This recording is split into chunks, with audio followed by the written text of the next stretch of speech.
Hey guys, tonight we're sliding forward just a little on the timeline, leaving behind the relative calm and burgeoning anxieties of the 50s, and diving headfirst into a decade of dizzying change, vibrant color, and a soundtrack that would redefine music forever: the American 1960s. Imagine a world where the black and white certainties of the previous era begin to crack, replaced by a kaleidoscope of new ideas, new fashions, and new sounds. The air is electric with possibility, but also thick with tension. The future isn't just knocking, it's kicking down the door with a Beatle boot and a protest sign. You're about to experience a whirlwind of cultural revolutions, technological leaps, and social upheavals, all unfolding at a breakneck pace.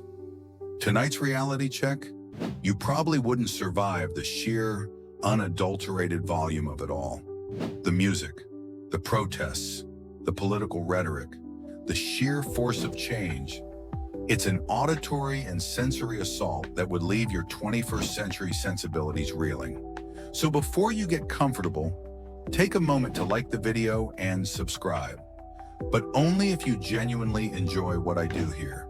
And as always, please do share your location and local time in the comments below. It's a genuine thrill to see our sleepy history community spanning the globe. Now dim the lights, maybe turn on a fan for that soft background hum, and let's ease into tonight's journey together. Your first and perhaps most deafening immersion into the 1960s isn't a subtle shift. It's an explosion, a cultural phenomenon that landed on American shores with the force of a hurricane and the melodic charm of four lads from Liverpool. We're talking, of course, about Beatlemania. Picture it, early 1964. You hear it first on the radio, a fresh, energetic sound with tight harmonies, driving rhythms, and an infectious, almost insouciant joy. Songs like "I Want to Hold Your Hand" and "She Loves You" are inescapable, pouring out of transistor radios, jukeboxes, and car stereos. Then on February 9th, 1964, an estimated 73 million Americans, a staggering figure for the time, tune in to The Ed Sullivan Show to witness the Beatles' American television debut. The Beatles' first appearance on The Ed Sullivan Show is a pivotal moment in music and cultural history, marking the full-scale arrival of the British invasion and cementing the band's superstar status in the United States. The sight of them, John, Paul, George, and Ringo, with their mop-top haircuts, shockingly long by the standards of the day, their matching collarless suits, and their undeniable charisma, sends teenagers into a frenzy. Screams erupt from the studio audience, a sound that would follow the band everywhere they went. It wasn't just the music, it was their look, their attitude, their wit. They were different, exciting, and a little bit cheeky. For parents, they might have been bewildering, even vaguely threatening. For young people, they were a revelation, a symbol of a new generation finding its voice. You'd see teenage girls weeping, fainting, or chasing after the band's car, their devotion absolute and overwhelming. Record stores couldn't keep Beatles albums in stock. Beatles wigs, Beatles dolls, Beatles lunchboxes. The merchandising was unprecedented. Music historians and cultural critics still debate the precise reasons for the intensity of Beatlemania. Was it solely the music's appeal, a reaction against the perceived blandness of early 60s pop, a manifestation of post-Kennedy assassination anxieties, or a perfect storm of brilliant marketing and youthful exuberance? It was likely a combination of all these factors, a cultural lightning strike that illuminated a changing landscape. The Beatles didn't just play music, they changed fashion, hairstyles, and even the way young people thought about themselves in the world. A quirky and telling aspect of Beatlemania was the sheer bewilderment it caused among many adults and established media figures. News reports often focused on the screaming fans rather than the music itself, sometimes treating the phenomenon with a mixture of amusement and alarm. You, with your knowledge of countless subsequent pop idols and fan frenzies, would still be struck by the raw, unadulterated intensity of this first wave. The sheer, unironic devotion, the sense that something entirely new and transformative was happening, it would be palpable. You'd probably find yourself tapping your foot to Twist and Shout, understanding instantly why a generation fell head over heels for these four young men who dared to sing, "Yeah, yeah, yeah." It's a reminder that sometimes a new sound can do more than just entertain. It can change the world, one screaming fan at a time. While the screams of Beatlemania were still echoing in your ears, another British import was making waves, this time in the world of fashion. You find yourself surrounded by a dizzying array of bold geometric patterns, shockingly short hemlines, and a general sense of playful, youthful rebellion. The mod look. Originating in London, this fashion movement, short for modernist, swept through the youth culture of the mid-1960s, offering a stark contrast to the more conservative styles of the previous decade and even the earlier part of the 60s. For young women, the miniskirt, popularized by designers like Mary Quant, became the defining garment of the mod era, a symbol of liberation, youthfulness, and a daring rejection of traditional notions of propriety. These skirts, often paired with brightly colored or patterned tights and low-heeled square-toed shoes or go-go boots, white calf-high boots, perfect for dancing, were a radical departure. Imagine the scandal, the raised eyebrows, the sheer audacity of so much leg on display. The silhouette was often A-line or a simple shift dress, emphasizing a boyish, waifish figure, a contrast to the hourglass curves celebrated in the 1950s. Hair was often short and sharply cut, like Vidal Sassoon's geometric bobs, or worn long and straight with heavy bangs. Makeup was dramatic, with pale lipstick and heavily lined eyes, often featuring a doe-eyed look with false eyelashes. For young men, the mod style meant slim-fitting suits with narrow lapels, often in unexpected colors or patterns like houndstooth or plaid. Button-down shirts, skinny ties, and pointed winkle-picker shoes or desert boots. Scooters, particularly Vespas or Lambrettas, often adorned with multiple mirrors, were the preferred mode of transport for the dedicated mod. It was a look that was sharp, clean, and undeniably cool. This wasn't just about clothes, it was an entire subculture with its own music.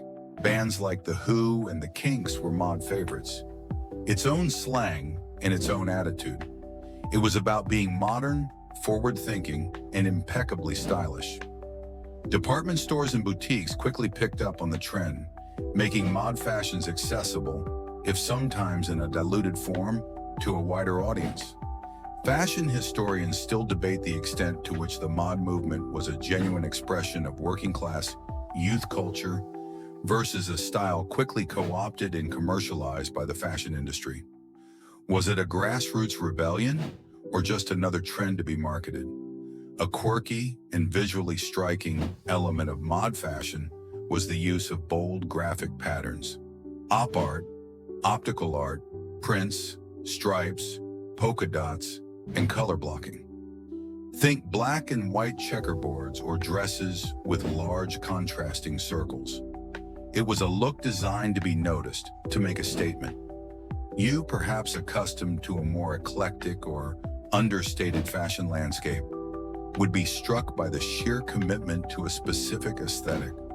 The coordination, the attention to detail, the way an entire outfit, from hairstyle to shoes, conveyed a particular identity. It was fashion as a form of tribal affiliation. You'd probably feel an urge to try on a pair of white go-go boots, just to see if you could still do the frug or the wadisi in them. It's a reminder that fashion isn't just about covering your body. It's about expressing who you are, or who you want to be in a world that's rapidly changing around you. You might find the miniskirts a bit drafty, though.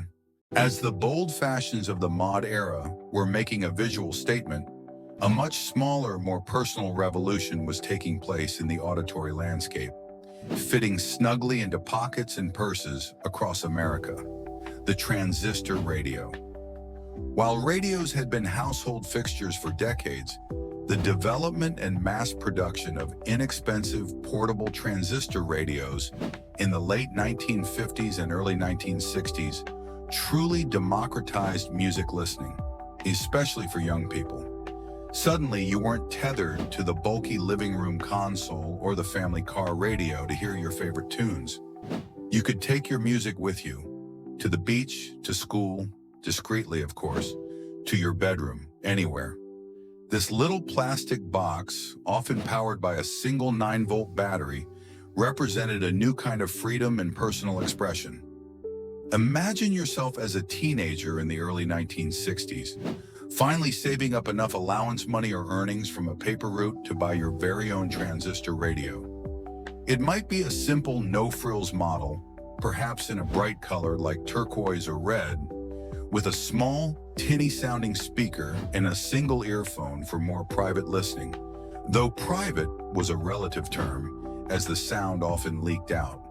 You'd spend hours with it pressed to your ear, tuning the dial carefully to pick up your favorite AM radio stations, the ones that played the latest hits from Motown, the Beach Boys, the British invasion bands, and the emerging folk rock scene. The DJs on these stations, figures like Wolfman Jack or local personalities, became trusted guides, introducing you to new songs and artists, their patter a familiar and exciting part of the listening experience.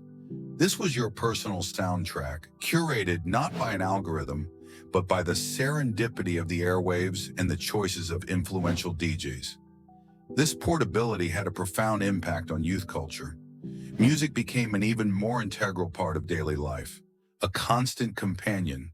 Groups of friends would gather, each with their own transistor radio, perhaps all tuned to the same station, creating a shared, if slightly cacophonous, listening experience.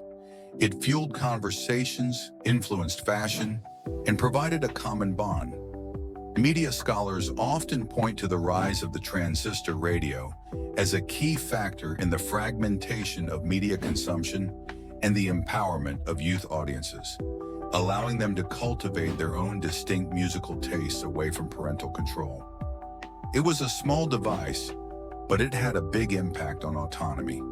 A quirky and often essential accessory for the transistor radio was the earphone, usually a single, uncomfortable plastic bud that you jammed into one ear. The sound quality was often terrible, but it allowed for a degree of privacy, or at least the illusion of it, when listening in public places or late at night under the bed covers when you were supposed to be asleep. You, with your noise-canceling, Bluetooth-enabled, high-fidelity earbuds, would find this listening experience almost comically primitive. The static, the fading signals as you moved around, the single earphone delivering a monophonic world of sound. It would be a lesson in appreciating the simple joy of just being able to hear a song you loved, wherever you were. You'd probably spend a good 5 minutes just trying to get the earphone to stay in your ear properly. It's a reminder that sometimes freedom isn't about perfect quality. It's about access and the ability to make something your own, even if it's just a crackly song on a tiny plastic radio. While the transistor radio was providing a portable soundtrack to everyday life, another, more hands-on form of portable excitement was captivating boys, and some girls, in basements and playrooms across 1960s America. Slot car racing. If model railroading was the dominant miniature obsession of the 50s, then slot car racing, with its speed, competition, and relatively quick setup, became a massive hobbyist craze in the 1960s. Sets from companies like Aurora, with their popular model motoring HO scale cars, or Scale Extric and Strombecker, often in the larger 1/32 scale, flew off the shelves. These weren't just passive toys. They required skill, strategy, and a steady hand on the pistol grip controller. Imagine a group of friends gathered around an elaborate plastic track, assembled in a complex configuration of curves, straightaways, overpasses, and perhaps even a treacherous chicane or a squeeze track, where only one car could pass at a time. Each person has their own miniature race car, a detailed replica of a real-life sports car, Grand Prix racer, or stock car with a small electric motor and a pinner blade, the slot underneath that guides it along the groove track. Power is supplied through metal strips running alongside the slot. You hold a controller, usually with a trigger or plunger, that varies the voltage to your car, controlling its speed. The goal is simple. Go as fast as possible without de-slotting or flying off the track on a curve, and beat your opponents to the finish line. The air would be thick with the buzz of tiny electric motors, the clatter of plastic cars on plastic track, and the shouts of excitement or frustration as cars spun out or a daring passing maneuver was attempted. This was a hobby that combined elements of model building. Many enthusiasts customized their cars with different bodies, motors, tires, and paint jobs.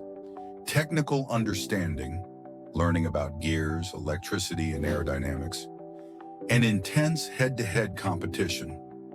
Neighborhood slot car clubs sprang up, and commercial slot car raceways, large establishments with multiple, professionally built tracks that you could rent time on, became popular hangouts. Hobby historians note that the slot car boom of the 60s tapped into America's ongoing love affair with the automobile and motor racing, translating that excitement into a miniature, accessible format. It was a way to experience the thrill of speed and competition in your own home. A quirky and often frustrating aspect of slot car racing was the dreaded D-slot. Taking a corner too fast or a slight imperfection in the track could send your car flying off into the miniature infield or onto the living room carpet, costing you precious seconds and usually eliciting groans or cheers from your rivals. Getting the car back on the track quickly and smoothly was a skill in itself. You, perhaps more familiar with hyper-realistic racing video games with reset buttons, would find the tangible physical nature of slot car racing both thrilling and maddening. The smell of ozone from the electric motors, the feel of the controller in your hand, the very real possibility of your prized car suffering a spectacular crash. It was an immersive, hands-on experience. You'd probably spend your first few laps sending your car careening off every corner before slowly getting the hang of feathering the throttle and finding the perfect racing line. It's a reminder that even miniature thrills can deliver a full-size dose of competitive adrenaline. As slot cars whizzed around miniature tracks and basements, a different kind of journey into the vast and often unsettling landscapes of the human psyche and the unknown was unfolding on television screens across America. You settle into your armchair, perhaps after the kids are in bed, the room dimly lit, and tune in to a show that would become a cultural touchstone, a masterclass in suspense, irony, and thought-provoking storytelling, The Twilight Zone. Created and often narrated by the brilliant Rod Serling, this anthology series, which originally aired from 1959 to 1964, but remained incredibly popular in reruns throughout the decade and beyond, transported viewers each week to another dimension, a dimension not only of sight and sound, but of mind. The Twilight Zone is celebrated for its intelligent writing, its exploration of complex social and philosophical themes, disguised as science fiction, fantasy, or horror, and its often shocking twist endings. It was television that made you think, that lingered in your mind long after the iconic, eerie theme music faded. Imagine watching an episode for the first time. There's no laugh track, no predictable sitcom formula. Instead, you're drawn into a strange, unsettling scenario.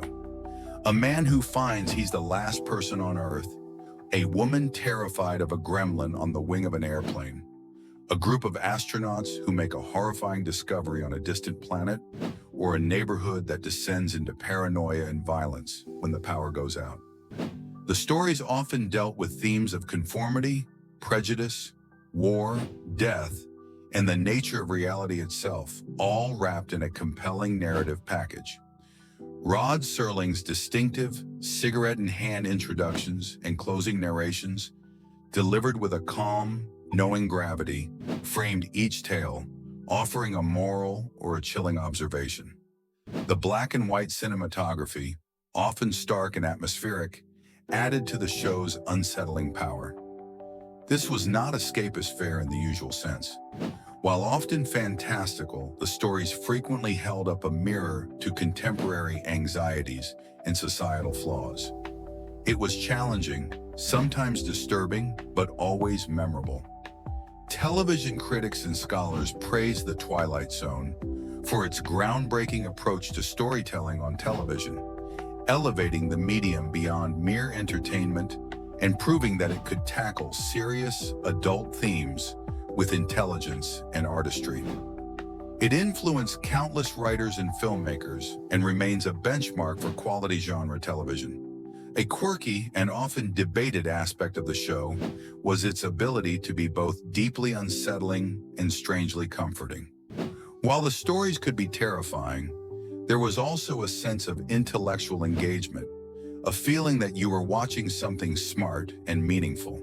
And Serling's presence, as the calm, omniscient narrator, provided a certain reassurance even when the tales themselves were bleak. You, perhaps accustomed to more explicit horror or complex multi-season story arcs, would be struck by the conciseness and AI-driven power of these half-hour morality plays. The way they could create such a vivid, unsettling world and deliver a powerful punch in such a short time was remarkable. You'd probably find yourself triple-checking the locks after watching an episode like The Monsters Are Due on Maple Street, or pondering the nature of beauty after Eye of the Beholder. It's a reminder that sometimes the most profound journeys are the ones that take place in the fifth dimension, the one beyond that which is known to man. While The Twilight Zone was exploring the shadowy corners of the unknown, a period of bright, almost dazzling, optimism and youthful energy was illuminating the American political landscape, at least for a time. You find yourself in the early 1960s, a period often referred to with a wistful, almost mythical reverence as Camelot. This term became associated with the presidency of John F. Kennedy, his elegant wife Jacqueline, and their young family. The Kennedy administration, beginning in 1961, projected an image of vigor, intelligence, and glamour, capturing the imagination of a nation and inspiring a sense of hope and possibility, particularly among young people. Kennedy's inaugural address, with its famous call to ask not what your country can do for you, ask what you can do for your country, resonated deeply, inspiring a new generation to public service and civic engagement through initiatives like the Peace Corps. Imagine the visuals of this era: the handsome, charismatic young president, often seen sailing or playing touch football with his equally photogenic family at their Hyannisport compound. Jacqueline Kennedy, with her impeccable taste in fashion, those iconic pillbox hats and A-line dresses by Oleg Cassini, her restoration of the White House, and her quiet grace became an international style icon. The White House itself seemed to sparkle, hosting renowned artists, writers, and musicians, fostering an atmosphere of cultural sophistication. There was a sense of a new frontier, not just in space. Kennedy famously challenged the nation to land a man on the moon before the end of the decade, but in social progress and international relations as well. Newsreels and glossy magazine spreads celebrated this vibrant first family, creating an almost fairy tale image. Of course, beneath the glittering surface, there were immense challenges: the escalating Cold War, the Cuban Missile Crisis, which brought the world to the brink of nuclear war in October 1962, the growing unrest over civil rights, and the deepening involvement in Vietnam. But the feeling of Camelot for many was one of youthful idealism and a belief in America's capacity for greatness. Historians offer varied perspectives on the Kennedy years, with some emphasizing the administration's substantive achievements and inspirational leadership, while others offer more critical assessments, pointing to unfulfilled promises, foreign policy missteps, and the gap between the glamorous image and the complex realities of governing. The term Camelot itself, popularized by Jacqueline Kennedy in an interview after her husband's assassination, reflects a yearning for a lost era of grace and hope.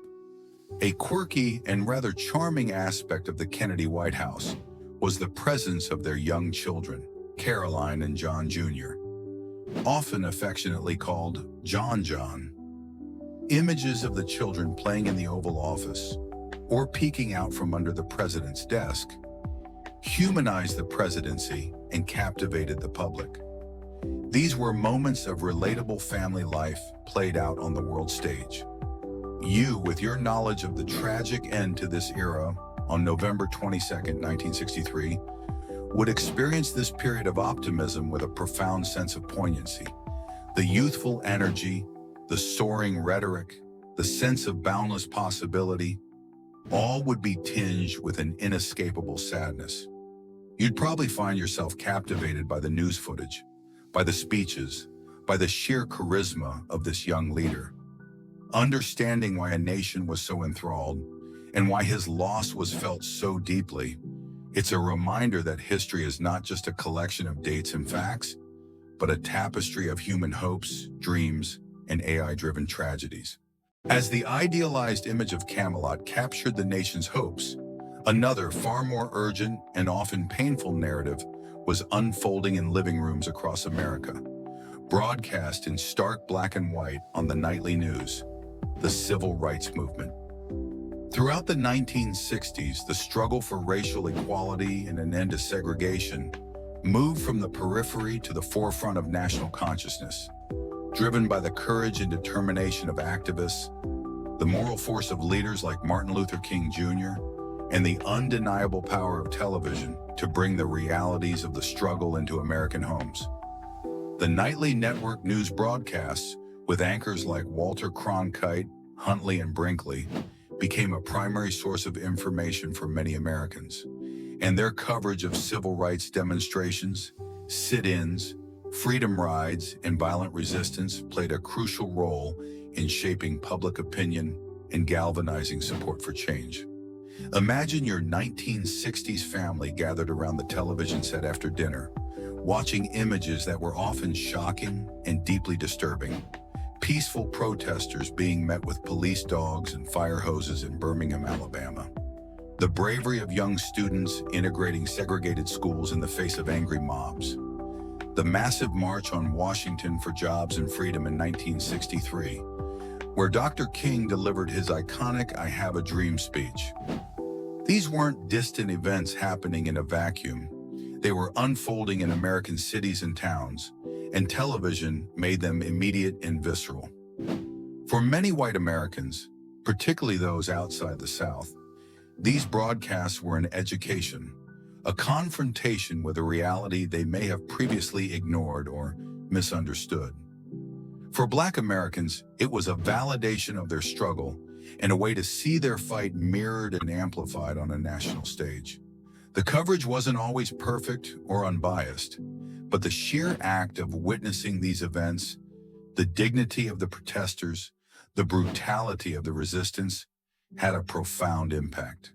It made it harder to look away, harder to deny the urgency of the cause.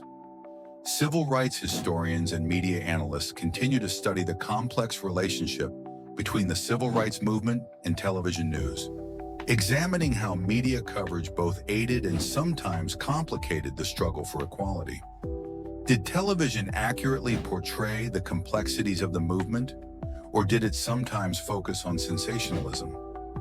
How did it influence political action and legislative change, like the Civil Rights Act of 1964 and the Voting Rights Act of 1965?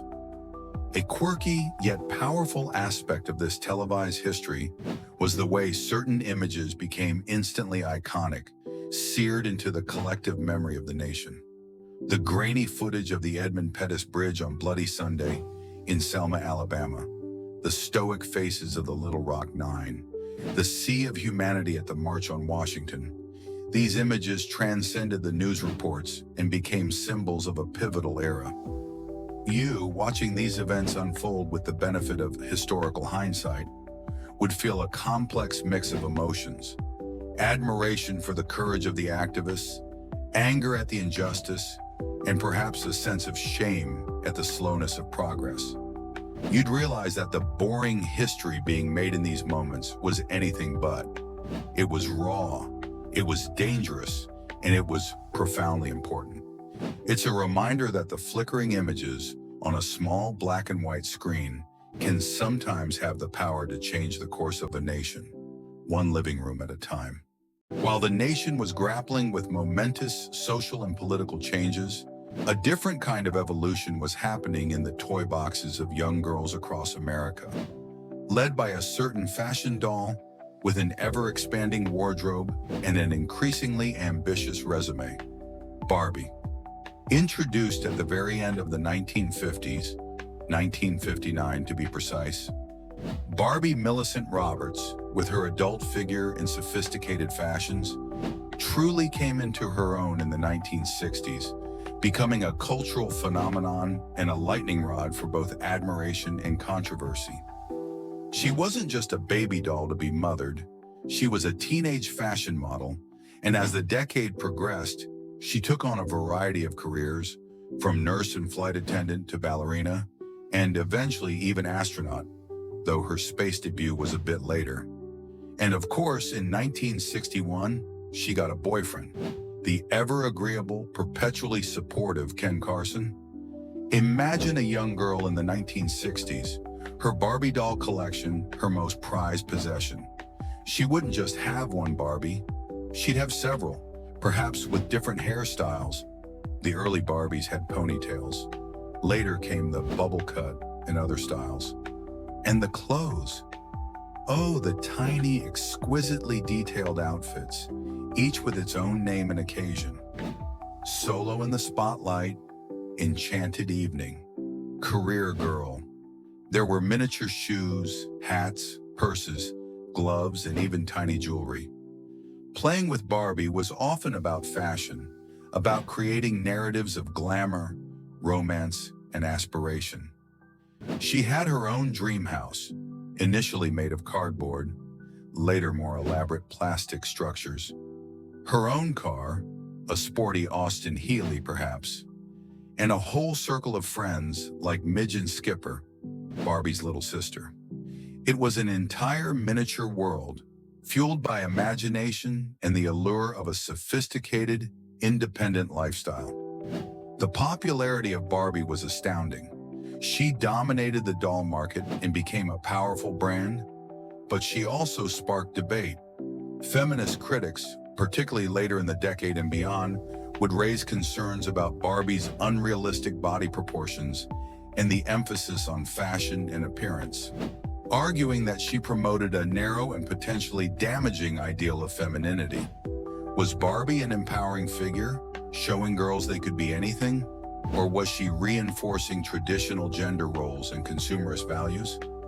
This debate continues to this day, a testament to Barbie's enduring cultural significance.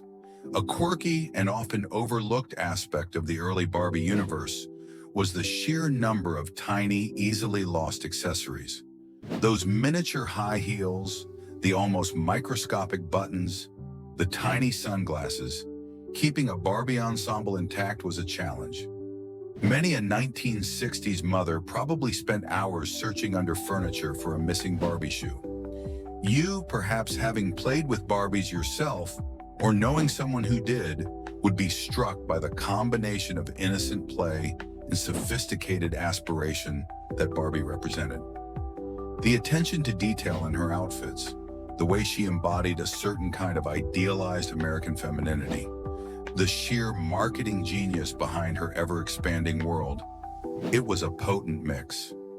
You'd probably find yourself humming the old "Barbie, You're Beautiful" jingle and marveling at how a simple plastic doll could become such a cultural icon, sparking dreams and debates for generations. While Barbie was conquering the world of fashion dolls, a new kind of hero was storming the toy chests of American boys, ready for action and adventure. G.I. Joe. Introduced by Hasbro in 1964, G.I. Joe wasn't just a doll, he was an action figure, a term purportedly coined to make him more appealing to boys who might otherwise shy away from playing with dolls. He was a rugged, 12-inch tall, fully posable military man, initially representing the four branches of the U.S. Armed Forces, Army, Navy, Air Force, Marines, complete with realistic uniforms, gear, and accessories. This was a toy that tapped directly into the traditional tropes of heroism, patriotism, and adventure that were still very much a part of 1960s boyhood culture, even as the realities of the Vietnam War were beginning to cast a shadow. Imagine a young boy in the mid-1960s, his G.I. Joe action figure, his constant companion. He could be an Army soldier on a jungle patrol, a Navy frogman on a daring underwater mission, an Air Force pilot soaring through the skies, or a Marine hitting the beach. The attention to detail in the uniforms and equipment was remarkable for the time. Tiny helmets, rifles, canteens, web belts, and even miniature dog tags. G.I. Joe had 21 movable parts, allowing for a wide range of action poses. He could crawl, kneel, aim his rifle, and salute. This encouraged imaginative, action-packed play, often taking place in backyards, sandboxes, or bedroom floors transformed into battlefields. He wasn't just a static figure. He was a participant in epic adventures created entirely in a child's mind. The success of G.I. Joe was phenomenal, launching an entire category of toys and inspiring countless imitators. He became a cultural icon, a symbol of American masculinity and military prowess. Toy historians and cultural analysts note that G.I. Joe's popularity reflected the prevailing Cold War atmosphere and a societal respect for the military, though his image would evolve significantly in later decades in response to changing public attitudes towards war and an increased emphasis on adventure and fantasy rather than purely military themes. But in the 1960s, he was, first and foremost, America's movable fighting man, a quirky and sometimes controversial feature of the original G.I. Joe was the prominent scar on his right cheek. According to Hasbro lore, this was added to prevent a rival toy company from simply copying the head sculpt, but it also added to his rugged, battle-hardened image. You perhaps more familiar with the smaller, more stylized action figures of later decades, or with toys that actively avoid military themes, would be struck by the unabashedly martial nature of the original G.I. Joe. The realistic weaponry, the focus on combat scenarios, the direct link to the armed forces, it was a very different kind of play than what is often promoted today. You'd probably find yourself trying to put him into a classic combat stance, marveling at the articulation and the sheer boyishness of this iconic toy. It's a reminder of a time when heroes were often depicted in uniform and adventure was found on the imaginary battlefields of youth. While G.I. Joe was patrolling imaginary jungles, a different kind of adventure, sun-drenched and set to a twangy guitar soundtrack, was captivating teenagers on the coastlines and in the heartland of America. Surf culture. The early to mid-1960s saw an explosion in the popularity of surfing, transforming it from a niche Hawaiian pastime into a mainstream youth phenomenon, complete with its own music, fashion, movies, and slang.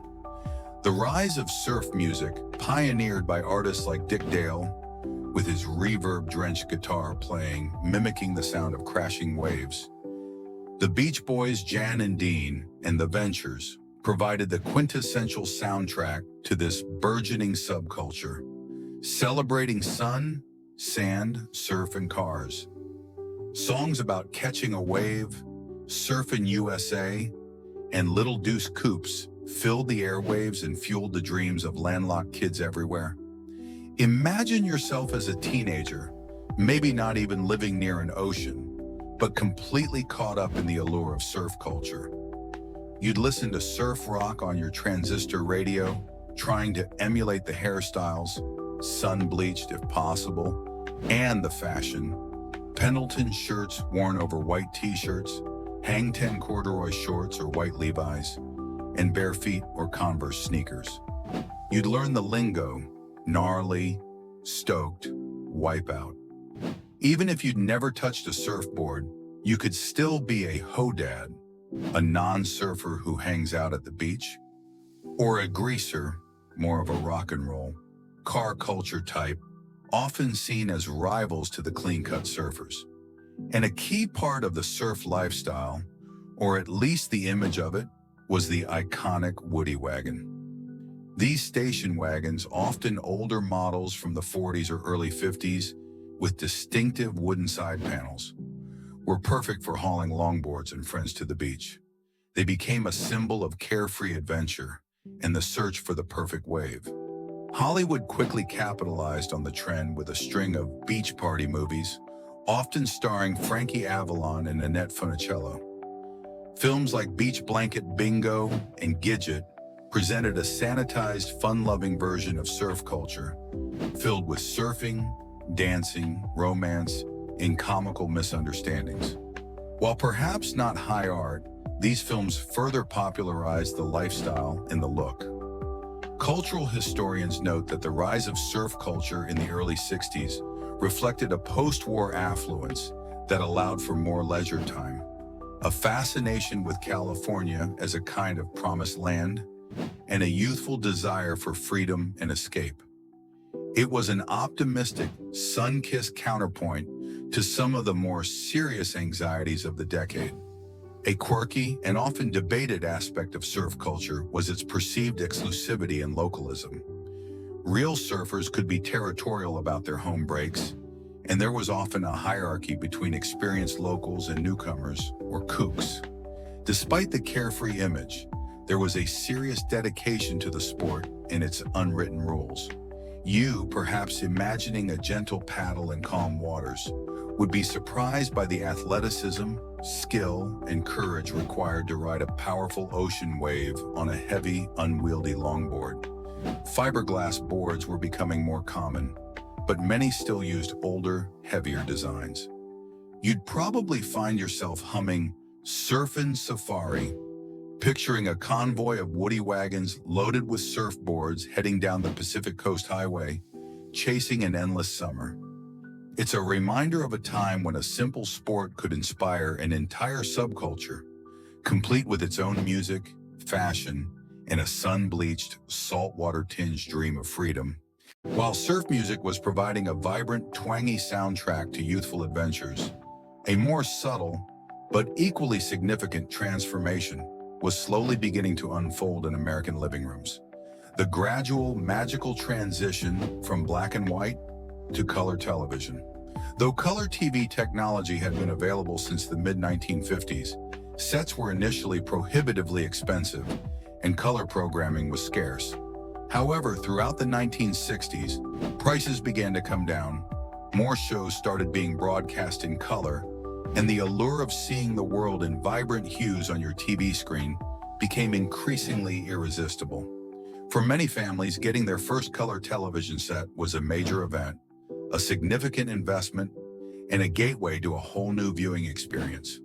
The widespread adoption of color television in American homes during the 1960s, particularly the latter half, marked a major shift in home entertainment, making broadcasts more vivid, immersive, and, for advertisers, more impactful. Imagine the scene.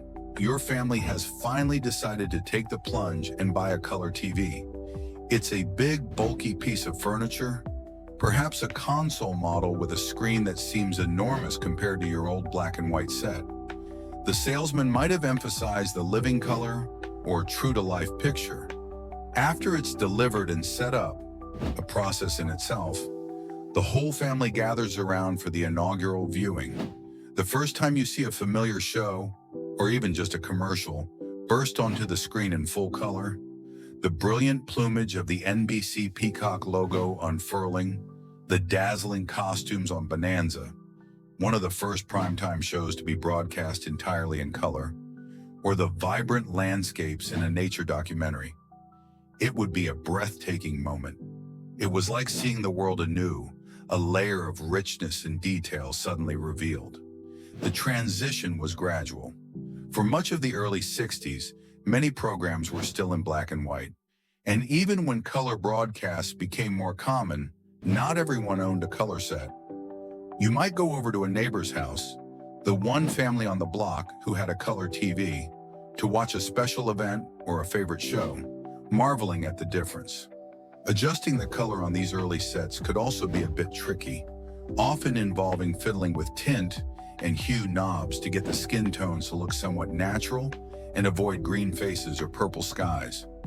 Television historians note that the push for color broadcasting was heavily driven by networks like NBC, owned by RCA, a major manufacturer of color TVs, and advertisers, who recognized the power of color to make products look more appealing. A quirky and often fondly remembered aspect of early color TV viewing was the way certain shows seemed almost made for color. Programs with lavish costumes, brightly colored sets, or scenic outdoor locations. Think Walt Disney's Wonderful World of Color or The Wizard of Oz, which became an annual television event. Its transition from black and white Kansas to colorful Oz, even more magical on a color set, took on a whole new dimension. You, accustomed to a world where virtually all visual media is in high-definition color, would find it fascinating to imagine the wonder and novelty of seeing color on television for the very first time. The richness of a blue sky, the vibrancy of a red dress, the lushness of green grass. Things taken for granted today were once a source of genuine awe. You'd probably spend hours just flipping channels, all 3 or 4 of them, mesmerized by the simple fact that the world on the screen finally looked a little more like the world outside your window. As television screens began to glow with increasingly vibrant color, another kind of colorful, powerful machine was capturing the hearts and imaginations of American automotive enthusiasts: the muscle car. While sporty cars had existed before, the mid to late 1960s saw the rise of a distinctly American phenomenon. Relatively affordable, mid-size cars equipped with massive, high-performance V8 engines, designed for straight-line acceleration and a whole lot of attitude. The Ford Mustang, introduced in April 1964, is often credited with kicking off the pony car craze, a smaller, sportier segment of muscle cars. But soon other manufacturers jumped in with their own contenders, leading to an arms race of horsepower and aggressive styling. Think Pontiac GTO, often considered the first true muscle car, Chevrolet Camaro, Dodge Charger, Plymouth Roadrunner, names that still evoke a sense of raw power and rebellious cool. Imagine yourself as a young person in the 1960s, perhaps just getting your driver's license. The allure of these cars would be irresistible. They weren't just transportation, they were statements. They had aggressive grills, hood scoops, racing stripes, rumbling dual exhausts, and often bright, eye-catching paint jobs. Plum Crazy purple, Go Mango orange, Grabber blue, and under the hood roared engines with names like Hemi, Cobra Jet, or Ram Air. This was about performance you could feel, the kind that pressed you back into your seat when you stomped on the accelerator. Drag racing, both on sanctioned strips and, less advisedly, on quiet back roads. became a popular pastime for muscle car owners, a way to test their mettle and their machines. The air would be filled with the scent of burning rubber and high-octane gasoline. These cars were relatively affordable, especially compared to European sports cars, putting high performance within reach of a wider segment of the population. They became symbols of youth, freedom, and a certain unapologetic American machismo.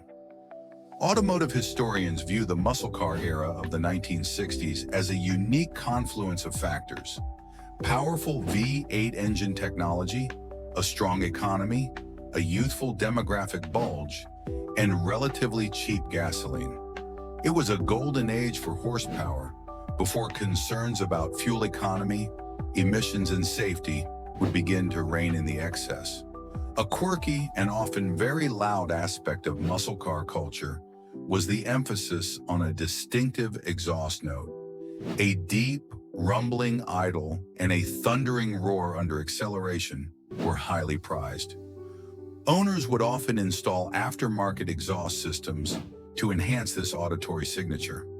You, perhaps more accustomed to the quiet hum of hybrid or electric vehicles, would be both thrilled and slightly deafened by the raw, untamed sound of a big block V8. The sheer, unapologetic power, the aggressive styling, the way these cars seem to demand attention, it would be an exhilarating experience.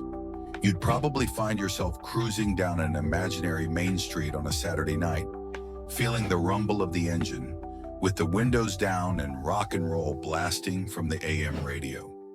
It's a reminder of a time when cars weren't just about getting from point A to point B, they were about passion, power, and the thrill of the open road.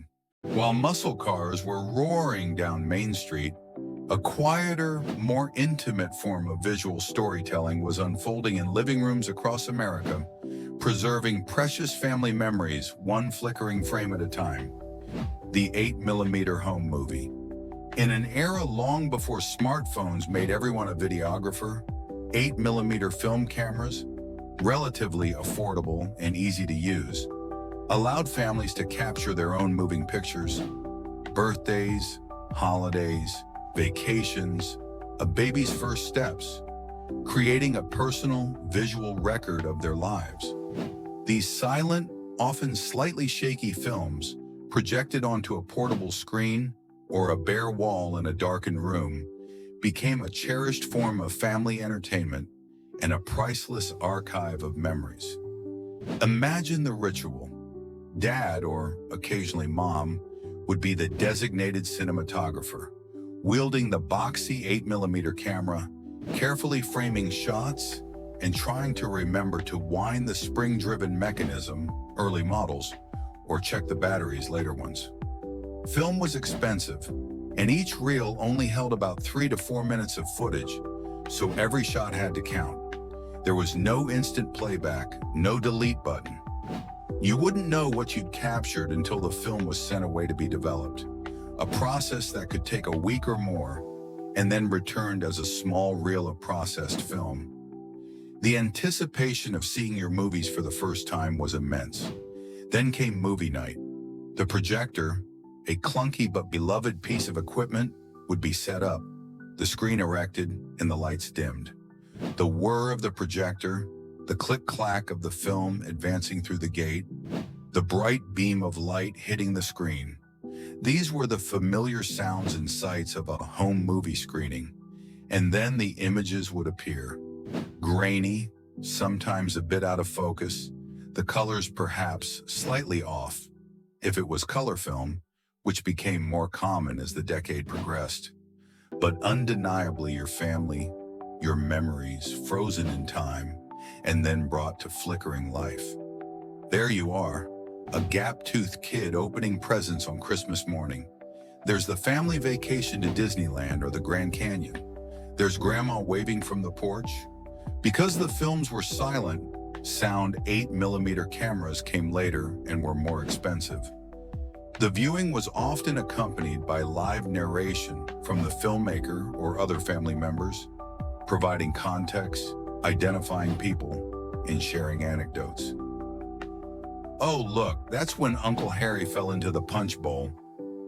Laughter would fill the room, a shared experience of reliving happy, funny, or poignant moments. Social historians and archivists recognize the immense value of home movies as primary source documents, offering candid, unscripted glimpses into everyday family life, social customs, fashion, and material culture of a particular era.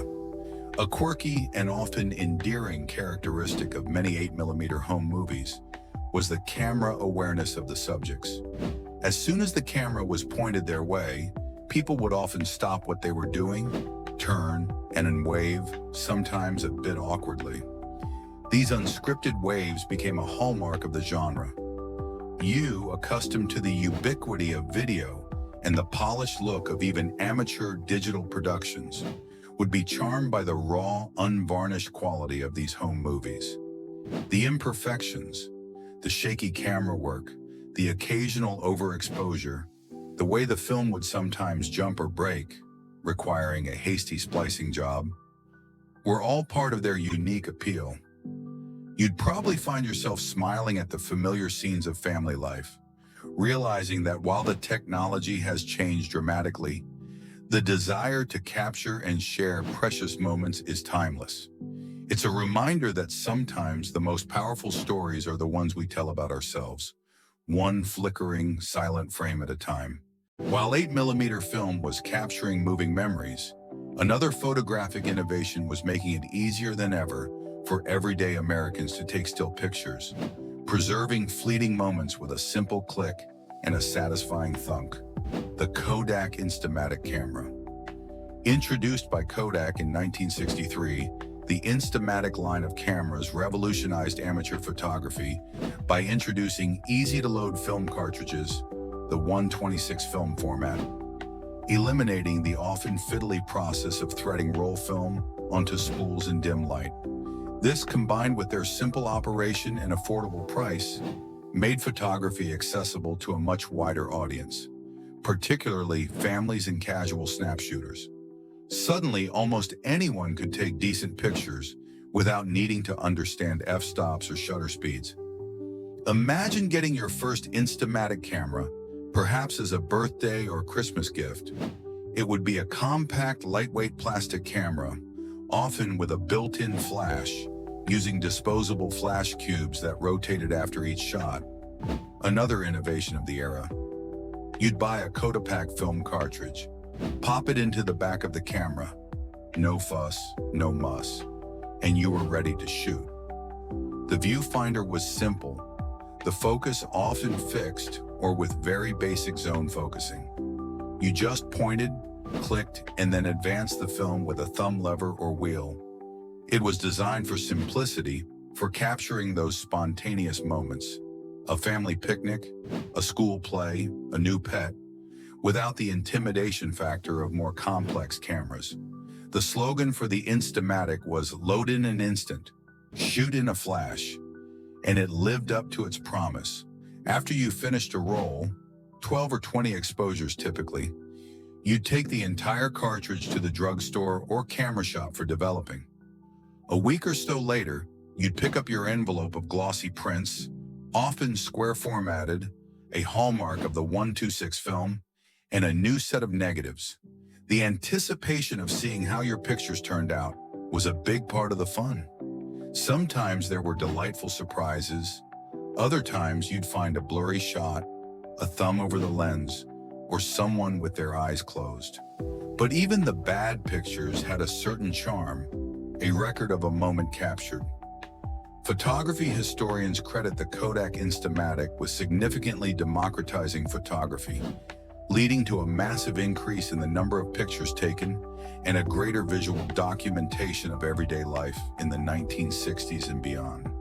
It made taking pictures a casual, everyday activity for millions. A quirky and very recognizable feature associated with Instamatic photography was the flash cube.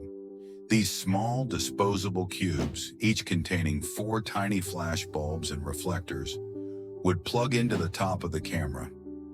After each flash picture, the cube would rotate automatically, presenting a fresh bulb for the next shot. The distinctive pop hiss of a flash bulb firing and the slightly acrid smell were all part of the instamatic experience. You, with your smartphone capable of taking hundreds of high-resolution photos and videos with built-in flash and instant review, would marvel at the simplicity and the limitations of this system. The finite number of shots per roll, the delay in seeing your results, the cost of film and developing, it was a very different photographic world. Yet there was a certain magic to it, a deliberate act of choosing what moments were worthy of being captured on precious film. You'd probably feel a nostalgic twinge for the excitement of opening that envelope of freshly developed prints, hoping for a few gems among the everyday snapshots. While families were documenting their lives with Instamatic cameras and 8mm home movies, another grander form of visual storytelling was captivating audiences of all ages in the grand movie palaces we visited before. The blockbuster family musical. The 1960s, particularly the mid to late part of the decade, saw a resurgence of lavish, big-budget movie musicals, often adapted from popular Broadway shows or children's literature, that became massive cultural events and beloved family classics. Films like Walt Disney's Mary Poppins, 1964, The Sound of Music, 1965, and Oliver, 1968, were more than just movies. They were experiences, often involving multiple viewings, soundtrack albums played endlessly on home record players, and songs that became ingrained in the popular consciousness. These films offered spectacular visuals, memorable characters, and, most importantly, unforgettable songs that you couldn't help but hum for days afterward. Imagine going to see Mary Poppins for the first time. The dazzling combination of live action and animation, Julie Andrews' luminous performance, Dick Van Dyke's energetic, if slightly dubious, Cockney accent, and those iconic Sherman Brothers songs, A Spoonful of Sugar, Supercalifragilisticexpialidocious, Chim Chim Cher-E. It was pure cinematic magic. Or picture the breathtaking Austrian landscapes in The Sound of Music, Julie Andrews again, this time as Maria, teaching the Von Trapp children to sing Do-Re-Mi and My Favorite Things. These films were often roadshow attractions, meaning they would play in select theaters for extended runs, with reserved seating and sometimes even an intermission, making the experience feel even more special, like attending a Broadway show. Families would dress up, buy souvenir programs, and make a whole day or evening of it. These musicals offered a sense of optimism, wonder, and wholesome entertainment that appealed to a broad audience, providing a comforting escape during a decade that was also marked by significant social and political turmoil. They celebrated family, resilience, and the power of music and imagination. Film historians note that the success of these big family musicals in the 60s represented a kind of counter-programming to the more challenging or adult-oriented films that were also emerging, and they showcased Hollywood's ability to produce grand-scale, escapist entertainment. They were also often critical and commercial successes, winning multiple Academy Awards and becoming box office smashes. A quirky and often much imitated aspect of these musicals was the elaborate, impeccably choreographed production numbers. Think of the chimney sweeps dancing across the rooftops of London in Mary Poppins, or the exuberant market scene in Oliver. These sequences were feasts for the eyes and ears, showcasing incredible talent and technical skill. You, perhaps more accustomed to CGI-heavy blockbusters or grittier, more realistic filmmaking, would be captivated by the sheer, unadulterated showmanship of these classic musicals. The earnestness, the soaring melodies, the unabashed sentimentality. It might feel a little old-fashioned, but also deeply charming and heartwarming. You'd probably find yourself mentally casting your own family members in a Von Trapp-style sing-along, or trying to remember all the words to supercalifragilisticexpialidocious. It's a reminder that sometimes a spoonful of sugar and a really catchy tune can indeed help the medicine go down and lift the spirits of an entire generation. While wholesome family musicals were enchanting audiences on the big screen, a much smaller, stranger, and arguably less conventionally beautiful type of doll was quietly taking over toy chests and inspiring a peculiar, widespread craze: the troll doll. First created in Denmark in the late 1950s by Thomas Dam, originally called Dam dolls or good luck trolls. These plastic or rubber figures, with their wrinkly, often impish or grotesque faces, pot bellies, and most distinctively, their wild shocks of brightly colored, gravity-defying mohair or sheep's wool hair, became an international toy fad in the early to mid-1960s. They were the antithesis of the glamorous Barbie or the rugged G.I. Joe. Trolls were unabashedly odd, and that was a huge part of their appeal, particularly for children who perhaps didn't always relate to more conventional ideals of beauty or heroism. Imagine walking into a toy store in, say, 1963 or 1964, and seeing a display of these bizarre little creatures. They came in various sizes, from tiny keychain charms to larger, more substantial figures. Their bodies were often a uniform, somewhat unsettling, flesh tone, but their hair exploded in a riot of colors: electric blue, shocking pink, lime green, fiery orange. Their faces with wide-set eyes, sometimes jeweled or googly, pug noses, and broad grins or grimaces, were undeniably unique. They weren't pretty in the traditional sense, but they had a strange, almost endearing charm. Kids collected them, traded them, and carried them everywhere. They were often seen as good luck charms, adding to their mystique. The fad was intense, but, like many toy crazes, relatively short-lived in its initial peak, though trolls would enjoy periodic resurgences in popularity in later decades. The appeal of troll dolls is something toy collectors and cultural commentators still find fascinating. Was it their "so ugly they're cute" aesthetic?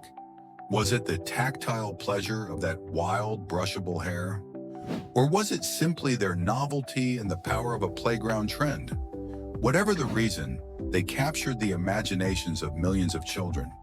They were affordable, highly collectible, and offered a blank slate for imaginative play. They could be anything from mischievous forest sprites to friendly companions. A quirky and sometimes slightly creepy aspect of troll dolls was the sheer, almost unsettling blankness of their expressions combined with that wild hair. They could look simultaneously cheerful and vaguely sinister, depending on the light or the angle. You, perhaps more familiar with toys that have more defined personalities or backstories, might find these little figures a bit baffling. Why were these oddities so popular? Yet you might also feel a strange pull towards them, an appreciation for their unapologetic weirdness. You'd probably be tempted to reach out and touch that cloud of brightly colored hair, just to see what it felt like. It's a reminder that sometimes the things that capture our hearts aren't the most perfect or polished, but the ones that are a little bit different, a little bit strange, and entirely unforgettable. You might even find yourself inexplicably wanting one just for the sheer, unadulterated 1960s kitsch of it all. While troll dolls were bringing a touch of quirky charm to everyday life, grander visions of the future, a future filled with technological marvels, utopian cities, and international cooperation, were being showcased at spectacular and often awe-inspiring events: the World's Fairs. The 1960s saw several significant World's Fairs, most notably the Seattle World's Fair in 1962, also known as the Century 21 Exposition, famous for its Space Needle, and the New York World's Fair in 1964 to 1965, held in Flushing Meadows, Queens. These weren't just amusement parks. They were massive, ambitious expositions designed to celebrate human achievement, showcase cutting-edge technology, and offer a glimpse into the world of tomorrow. For many American families, a visit to a World's Fair was a major event, a pilgrimage to a place where the future seemed tangible and wondrous. Imagine arriving at the New York World's Fair. The sheer scale of it would be overwhelming. Spread across hundreds of acres were futuristic pavilions sponsored by nations from around the globe and major American corporations. The theme was Peace Through Understanding, and the iconic symbol was the Unisphere, a massive stainless steel globe. You'd wander through exhibits showcasing an incredible array of innovations, some of which would become commonplace, others remaining purely aspirational. Ford's Magic Skyway ride, designed by Walt Disney, took visitors in actual Ford convertibles through scenes depicting the history of mankind and visions of future cities. General Electric's Progress Land Pavilion, also with Disney's touch, featured a carousel of progress with audio animatronic figures demonstrating the evolution of household technology. Bell Telephone introduced the picture phone, allowing for two-way video calls, a technology that would take decades to become truly widespread. IBM's Pavilion, with its distinctive egg-shaped theater, awed visitors with demonstrations of early computers. It wasn't just about technology, it was also a cultural smorgasbord. You could sample food from different countries, watch international dance performances, and admire art and artifacts from around the world. The sense of optimism, of boundless possibility, was palpable. This was a vision of the future that was largely bright, clean, and orderly, a stark contrast to some of the anxieties and turmoil of the actual 1960s.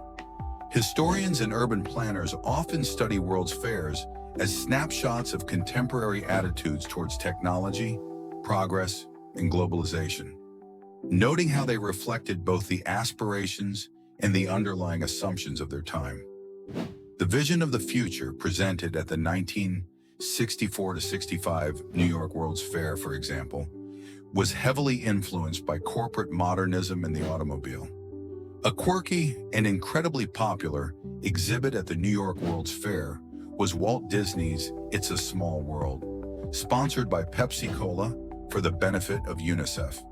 This gentle boat ride, with its hundreds of audio animatronic children from around the world singing that relentlessly catchy theme song, was a celebration of global harmony and became an instant classic, later replicated at Disney theme parks.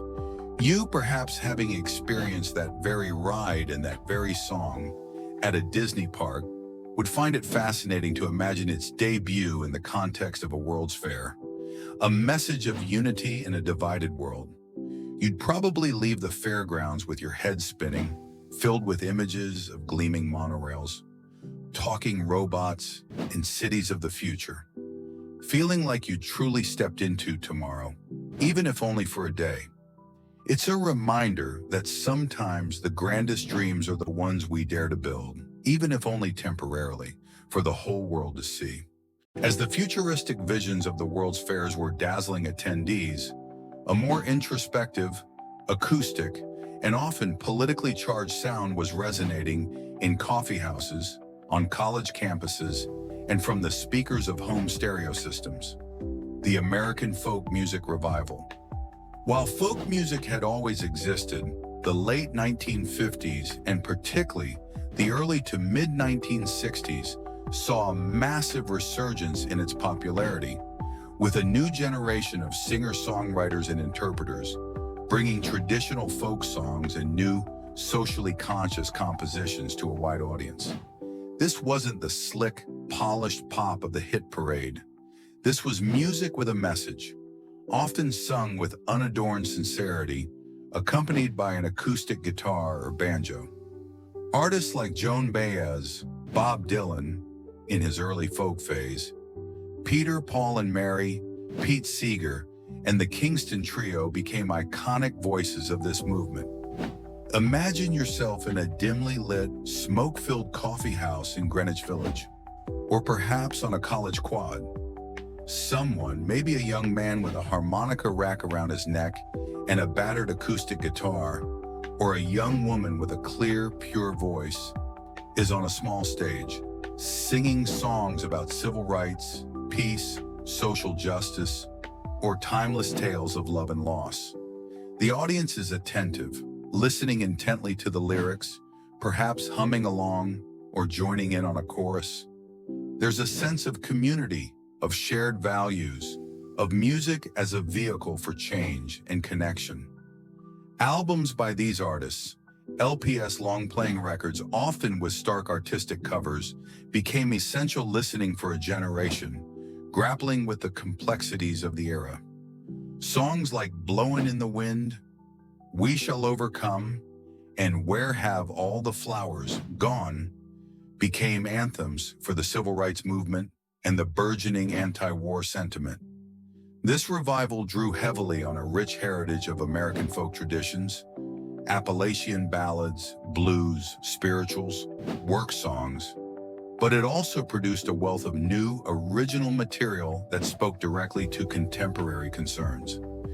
Music historians and sociologists often see the folk revival as a significant cultural force in the 1960s, reflecting a yearning for authenticity, a questioning of mainstream values, and a desire for music with social relevance.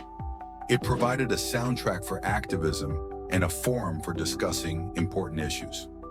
A quirky and often essential element of the folk scene was the hootenanny.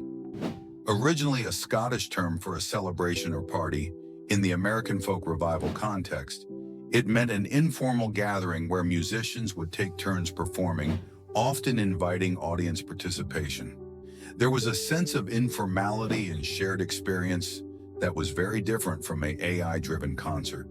You, perhaps more familiar with stadium rock shows or meticulously produced pop music, would be struck by the raw simplicity and directness of this music. The power of a single voice, an acoustic guitar, and a well-crafted lyric to move and inspire, it would be a profound experience. You'd probably find yourself wanting to learn a few chords on a guitar, or at least to sing along, feeling the timeless appeal of music that speaks from the heart to the heart. It's a reminder that sometimes the quietest songs can have the loudest impact. While the earnest strains of the folk music revival were inspiring contemplation and activism, a very different, almost anarchic form of entertainment was exploding onto television screens, leaving audiences both bewildered and convulsed with laughter. Rowan and Martin's Laugh-In. Premiering in 1968, though a pilot aired in '67, Laugh-In was a groundbreaking, fast-paced, psychedelic sketch comedy show that broke all the rules of traditional television variety, with its rapid-fire jokes, recurring characters, celebrity cameos, and a barrage of catchphrases that quickly entered the national lexicon. It was a show that perfectly captured the frenetic, slightly unhinged energy of the late 1960s. Hosted by the suave Dan Rowan and the goofy Dick Martin, the show featured a large ensemble cast of talented young comedians, including Goldie Hawn as the giggling, bikini-clad girl covered in body paint, Lily Tomlin, with characters like Ernestine the telephone operator and Edith Ann the precocious child in a giant rocking chair, Arte Johnson as the German soldier Wolfgang, peering from behind a potted plant and muttering, "Very interesting," and Ruth Bussey as the frumpy spinster Gladys Ormsby, perpetually whacking Arte Johnson with her purse. Imagine trying to watch Laugh-In for the first time. There's no traditional narrative, no leisurely setup for jokes. Instead, it's a relentless onslaught of quick cuts, non sequiturs, one-liners, sight gags, and recurring bits. The joke wall at the end of the show, where cast members and guest stars would pop out of windows to deliver rapid-fire punchlines, was a signature segment. The show was visually inventive, with psychedelic graphics, go-go dancers in cages, and a generally chaotic, party-like atmosphere. It was also surprisingly topical, often poking fun at politicians, social conventions, and current events, albeit in a generally lighthearted, if sometimes risque for the time, way. Catchphrases like, "Sock it to me," "You bet your sweet bippy," and "Look that up in your funkin' wagnalls" became playground and water cooler staples. Laugh In was a ratings smash, a cultural phenomenon that both reflected and influenced the changing tastes of the late 1960s. Television critics and historians recognize Laugh In for its innovative format, its influence on later sketch comedy shows, like Saturday Night Live, and its ability to tap into the zeitgeist of a turbulent era with a unique blend of silliness and satire. It was a show that felt entirely new, unpredictable, and a little bit dangerous. A quirky and often surprising aspect of Laugh In was its ability to attract mainstream celebrity guest stars, including politicians like Richard Nixon, who famously and somewhat awkwardly uttered the line "Sock it to me" during his 1968 presidential campaign. These cameos added to the show's anything can happen vibe. You, perhaps accustomed to more structured or politically correct comedy, might find Laugh In initially overwhelming, even a bit nonsensical. The sheer speed of the jokes, the often corny puns, the visual assault, it would be a lot to take in, but you'd also likely find yourself chuckling at the sheer audacity and infectious energy of it all. It's a reminder that sometimes laughter, even of the slightly bewildered variety, can be a powerful way to navigate a world that seems to be spinning faster and faster. You'd probably end up trying to work "You bet your sweet bippy" into a sentence, just for kicks. While Laugh In was offering a psychedelic escape from the anxieties of the late 1960s, another far more sobering kind of television programming was becoming an inescapable part of the daily routine in American households: the nightly news coverage of the Vietnam War. As the U.S. involvement in Vietnam escalated throughout the decade, television news, for the first time in history, brought the sights and sounds of a distant war directly into American living rooms on a regular basis, profoundly shaping public perception and contributing to a growing sense of disillusionment and opposition to the conflict. Night after night, families would gather to watch network anchors like Walter Cronkite, whose editorial on the war in 1968 was seen as a turning point in public opinion, Chet Huntley and David Brinkley deliver reports from the front lines, often accompanied by graphic combat footage filmed by network correspondents and cameramen in Vietnam. Imagine the scene: your 1960s family, perhaps having just finished dinner, settles down to watch the evening news. Interspersed with reports on domestic politics or local events are dispatches from a war thousands of miles away. You see images of American soldiers on patrol in dense jungles, helicopters evacuating wounded, Vietnamese civilians caught in the crossfire, and sometimes the stark reality of death and destruction. Reporters on the ground, like Morley Safer or Dan Rather, provided often grim and unvarnished accounts of the fighting and the challenges faced by U.S. troops. This was not the sanitized, heroic portrayal of war often seen in earlier conflicts or in Hollywood movies. This was the living room war, and its impact was profound. It made the conflict immediate, personal, and deeply unsettling for many Americans. The daily casualty figures, reported with a somber regularity, became a grim tally. The Tet Offensive in early 1968, in particular, though a military defeat for the Viet Cong and North Vietnamese Army, was a psychological blow to the American public, as televised images seemed to contradict official pronouncements of progress in the war. Historians and media scholars continue to analyze the complex role of television in the Vietnam War, debating its influence on public support, government policy, and the anti-war movement. Did television's uncensored, relative to previous wars, coverage hasten the end of the war by turning public opinion against it? Or did it sometimes present a distorted or incomplete picture? A quirky yet deeply significant aspect of this televised war was the way it coexisted with regular programming. A harrowing report from Vietnam might be immediately followed by a lighthearted sitcom or a commercial for laundry detergent, creating a surreal and often jarring juxtaposition of realities. You, with your 24/7 news cycle and access to information from countless sources, would still be struck by the power and singularity of these network news broadcasts in shaping a nation's understanding of a distant, complex, and increasingly divisive war. The image of families silently watching these reports, the gravity of the anchors, the realization that the young men on the screen were the sons, brothers, and neighbors of people they knew, it would be a sobering and unforgettable experience. It's a reminder that television, in its capacity to bear witness, can be a powerful and sometimes profoundly disturbing force in shaping history and collective memory. As the Vietnam War cast an increasingly long shadow over the latter part of the decade, and as the counterculture movement gained momentum, a vibrant and unmistakable shift was also occurring in fashion, moving away from the clean lines of early 60s mod towards the more flamboyant, free-spirited, and often psychedelic styles of the hippie era.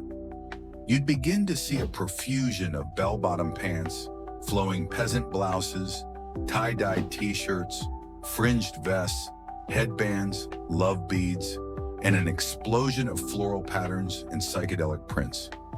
A fashion statement that was as much about rejecting mainstream conformity as it was about embracing individuality in a new, more relaxed aesthetic. This wasn't just about looking different. It was about signaling an allegiance to a different set of values: peace, love, freedom, and a connection to nature. Imagine walking down a city street or across a college campus in, say, 1968 or 1969. The change in clothing styles would be striking. Men were growing their hair longer, sporting beards and mustaches, and embracing more colorful and patterned attire. Women were abandoning girdles and structured undergarments in favor of looser, more comfortable silhouettes, often with ethnic or handcrafted influences. Denim, both jeans and jackets, became a unisex staple, often embroidered or adorned with patches. The flower power movement, advocating nonviolence and love, translated literally into fashion, with floral motifs appearing everywhere, from dresses and shirts to painted-on faces in VW vans. The emphasis was on natural fabrics, handcrafted details, and a general sense of do-it-yourself creativity. This fashion shift was closely intertwined with the music of the era. Psychedelic rock bands like Jefferson Airplane, The Grateful Dead, and Jimi Hendrix provided the soundtrack, and their own flamboyant stage attire influenced street styles. Outdoor music festivals like Monterey Pop in 1967, and most famously, Woodstock in 1969, became showcases for this new look, with hundreds of thousands of young people expressing their individuality and collective identity through their clothing. Fashion historians see the hippie styles of the late 1960s as a radical departure from previous fashion norms, reflecting a broader cultural rebellion against materialism, traditional gender roles, and the perceived staidness of the establishment. It was fashion as a form of protest, a visual manifestation of a desire for a different way of life. A quirky and often very colorful element of hippie fashion was the embrace of psychedelic patterns and day-glow colors. Inspired by the mind-altering experiences associated with psychedelic drugs like LSD, though not everyone who adopted the style partook, these swirling, vibrant, almost hallucinatory prints appeared on everything from posters and album covers to dresses and shirts.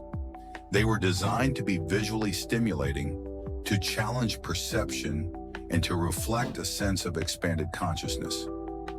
You, perhaps accustomed to more muted or minimalist fashion trends, might find the sheer visual exuberance of late 60s hippie style a bit overwhelming, but also undeniably joyful and creative.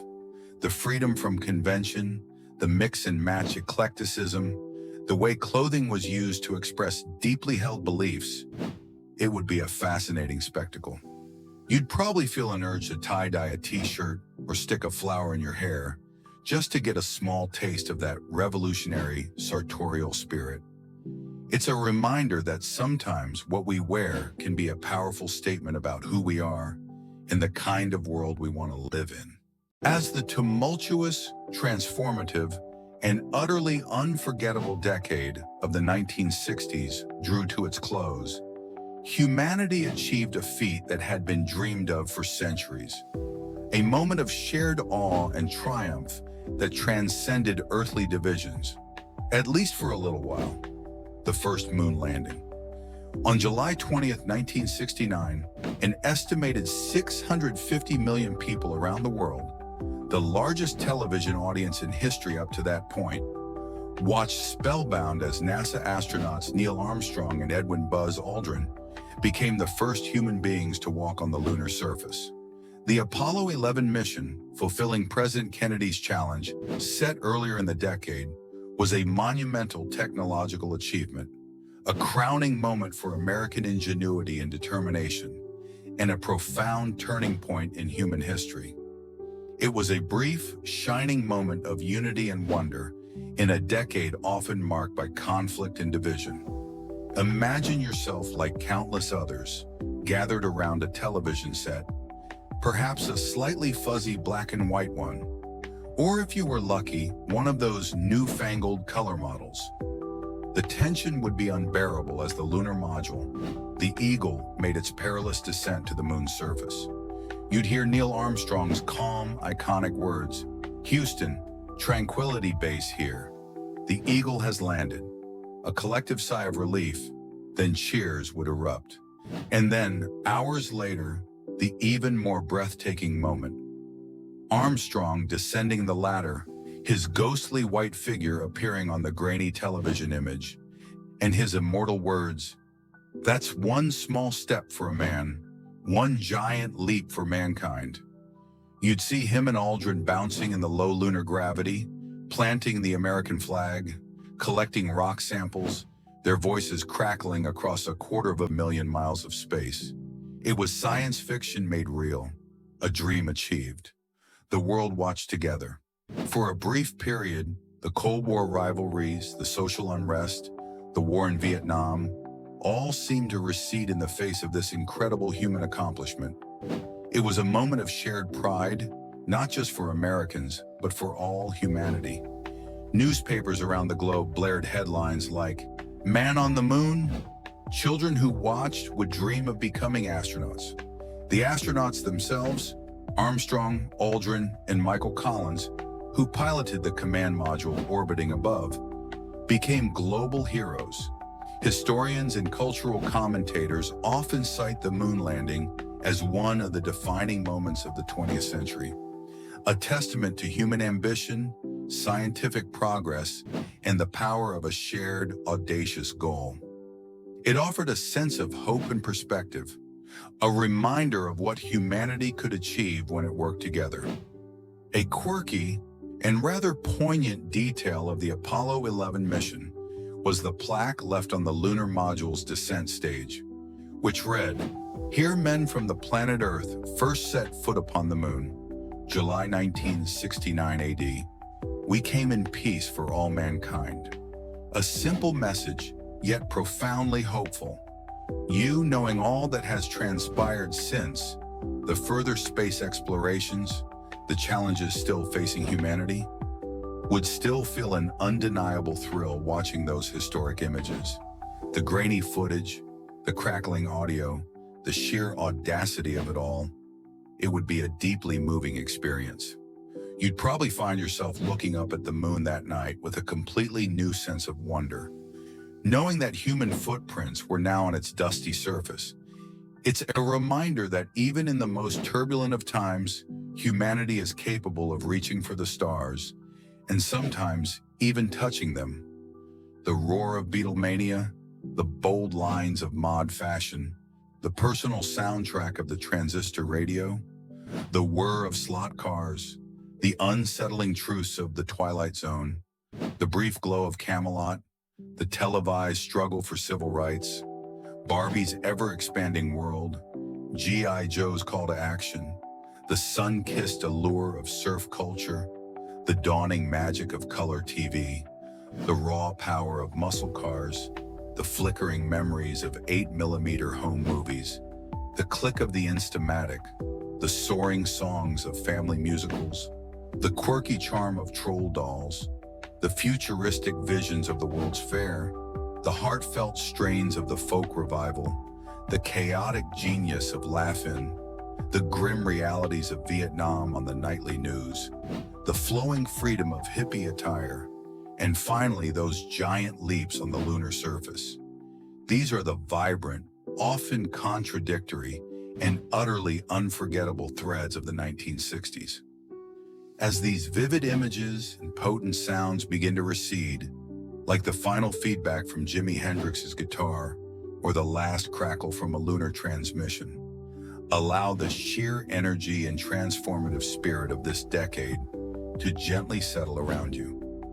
The youthful idealism, the passionate struggles, the audacious innovations, the cultural revolutions, they all played their part in shaping the world we inhabit today.